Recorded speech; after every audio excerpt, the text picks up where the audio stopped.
بسم اللہ الرحمن الرحیم۔ رات میں اجتماع میں گیا تھا، تبلیغی اجتماع میں، تو اس موقع پہ مجھے ایک بات کا خیال ہوا کہ طلباء کو اور لوگوں کو اس بات کی طرف متوجہ کرنا چاہیے، وہ یہ کہ تبلیغی جماعت کی اس تحریک کو 100 سال مکمل ہو گئے۔ 1345 ہجری میں یہ کام شروع ہوا اور اب ہے 1445۔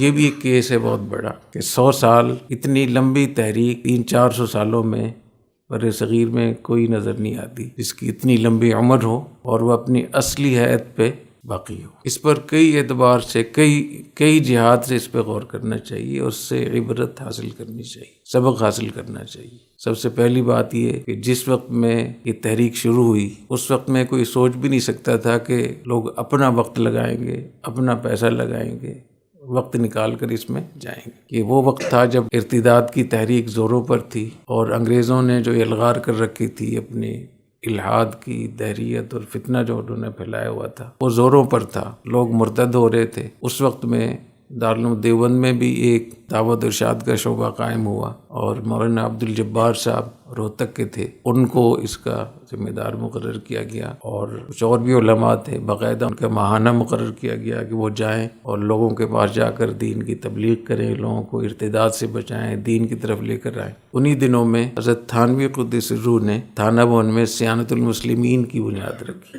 اس کا مقصد بھی یہی تھا کہ لوگ باقاعدہ ان کی تشکیل ہو، ان کے لیے ماہانہ مقرر ہو، سارے کاموں سے فارغ ہو کر وہ لوگوں کو تبلیغ کریں، جائیں، دعوت دیں اور لوگوں کے دین ایمان کی حفاظت کریں۔ ان دنوں میں ایک چھوٹی سی جگہ پہ بستی نظام الدین میں حضرت مولانا محمد الیاس صاحب رحمۃ اللہ علیہ نے یہ شروع کیا، اور کس طریقے سے شروع ہوا اور اس کے طریقہ کار جو اختیار کیا گیا کہ اس وقت جب کہ لوگ دین سے دور ہو رہے تھے، خواص کو بھی دین کی طرف لانا بہت مشکل تھا، اور جن خواص کو متوجہ کیا جا رہا تھا ان کے لیے ماہانہ بھی مقرر کیا جا رہا تھا کہ آپ فارغ ہو جائیں اور آپ کے لیے ماہانہ ہوگا۔ ان دنوں میں ایک ایسی چیز لے کر آنا، ایک ایسا آئیڈیا لے کر آنا کہ اپنا وقت، اپنا پیسہ اور اپنی محنت اور اپنے گھر بار کو چھوڑ کر مستقل طور پہ 3 دن کے لیے، 10 دن کے لیے، 40 دن کے لیے، 4 مہینے کے لیے نکلے۔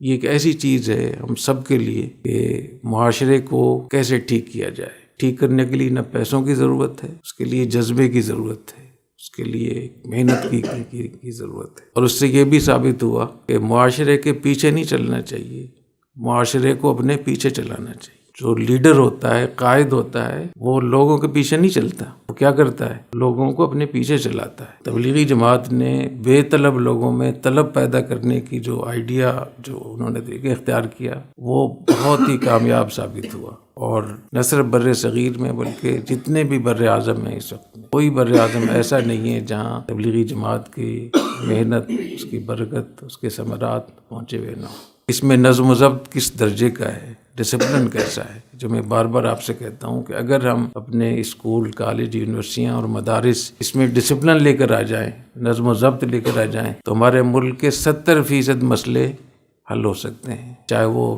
کرپشن کے ہوں، چاہے وہ بدعنوانی کے ہوں، چاہے وہ اور جتنی بھی چیزیں جن سے ہم گزر رہے ہیں۔ 70% ہمارے جو مسائل ہیں، مشکلات ہیں، وہ ایک بات سے حل ہو جائیں گے۔ کس بات سے؟ جب آپ کی شخصی زندگی میں نظم پیدا ہو جائے گا اور اجتماعی زندگی میں انتظام پیدا ہو جائے گا۔ تو بد نظمی اور بد انتظامی، یہ 2 چیزیں ایسی ہیں، اس نے ہمارے پورے معاشرے کو، ہماری ریاست کو، ہماری بیوروکریسی کو، ہمارے اس ملک کے جتنے بھی شعبے ہیں ان سب کو تباہ کر رکھا۔ تو تبلیغی جماعت میں اب تک جو بہت اچھے طریقے سے سلسلہ چلا ہے، کمزوریاں تو ہیں، اس میں کوئی شک نہیں ہے، لیکن انہوں نے نظم و ضبط کو برقرار رکھا، ڈسپلن ایسا برقرار رکھا کہ جو طے کیا اس کو پھر لاگو بھی کیا۔ ان کی ریٹ ہے اپنے اس کے اندر۔ یہ جو اگر ہم نظم و ضبط کی پابندی کر لیں تو لوگ وقت کی پابندی کریں گے اور خیانت کرنے سے بہت سارے مواقع میں بچ جائیں گے، بد انتظامی سے بچ جائیں گے۔ بد نظمی، بد انتظامی کا علاج کس چیز میں ہے؟ ڈسپلن میں، نظم و ضبط میں۔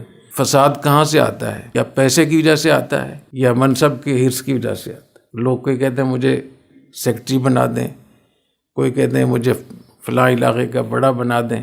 اس پہ لوگ جب عہدے ہوتے ہیں تو جھگڑے ہوتے ہیں، یا پیسے کا جھگڑا ہوتا ہے کہ مجھے پیسے زیادہ چاہیے۔ تو تبلیغی جماعت والوں نے ان دونوں کا کانٹا ہی نکال دیا۔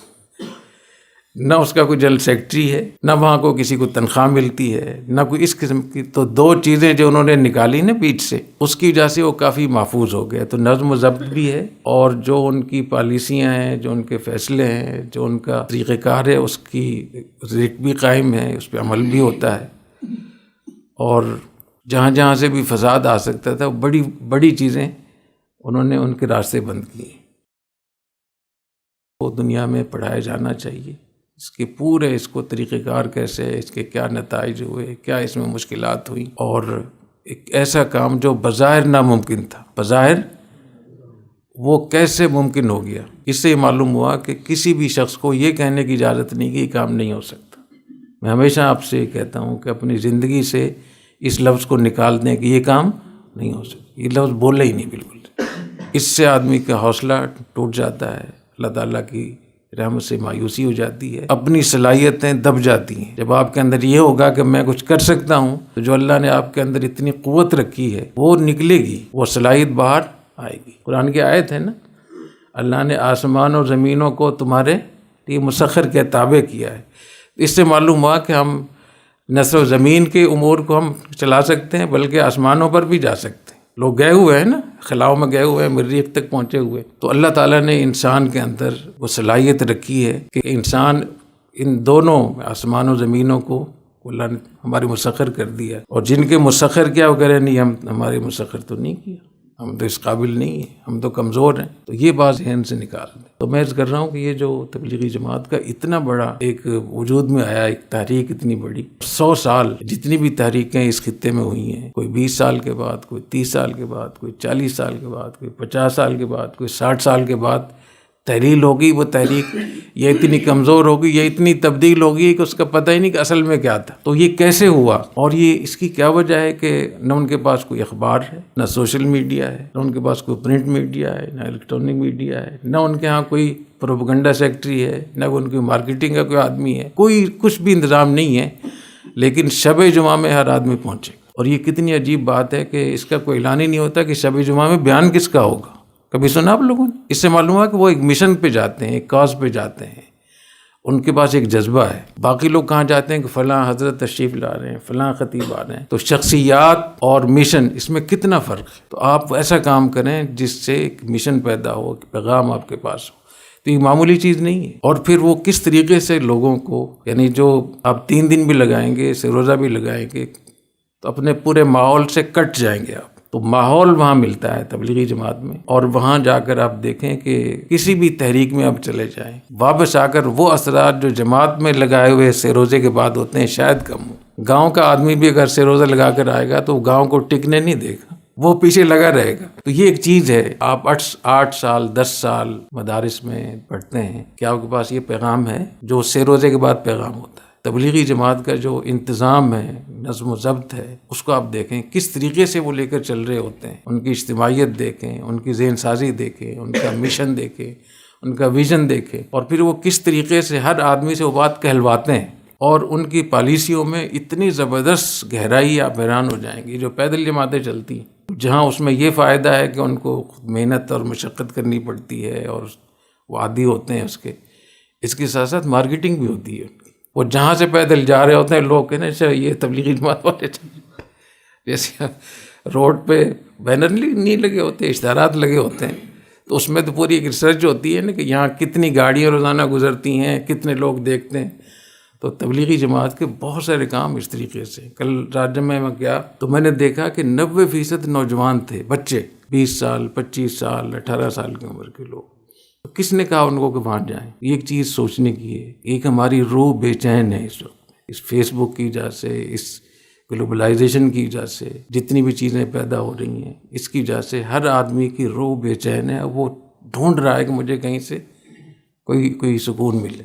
باقی آپ لوگ تو منطق پڑھتے ہیں، آپ کہیں گے پتہ نہیں کتنے لوگ ایسے ہی پھر رہے ہوں گے. وہ حدیث شریف میں آتا ہے کہ اللہ تعالیٰ جب مغفرت کے فیصلے فرماتے ہیں تو فرشتے کہتے ہیں یہ تو ایسے ہی آیا تھا. تو اللہ تعالیٰ کیا کہیں گے ان سے؟ لا یشقی بہم جلیسہم، ان کو بھی مغفرت کر دو. اور فرمایا کہ جو آدمی اچھی صحبت اختیار کرتا ہے اس کی مثال ایسے ہے جیسے کہ آدمی خوشبو کی دکان پہ چلا جائے. تو خوشبو لینے والا تو خریدے گا، جو ویسی جا رہا ہے خوشبو تو آئے گی نا اس کو. یہی لوگ اگر کسی سینما میں چل جاتے، کسی غلط جگہ میں چل جاتے تو کتنا وہ ہوتا. اس لیے وہاں ضرور بھیجا بھی کریں، اور اللہ تعالیٰ ہمیں اس نعمت کی قدر کرنے کی توفیق عطا فرمائے. تو اللہ تعالیٰ آپ لوگوں کو دین کی دعوت دینے کی توفیق عطا فرمائے، تدبیر بھی عطا فرمائے. سبحانک اللہم و بحمدک، اشہد ان لا الہ الا انت، استغفرک. السلام علیکم.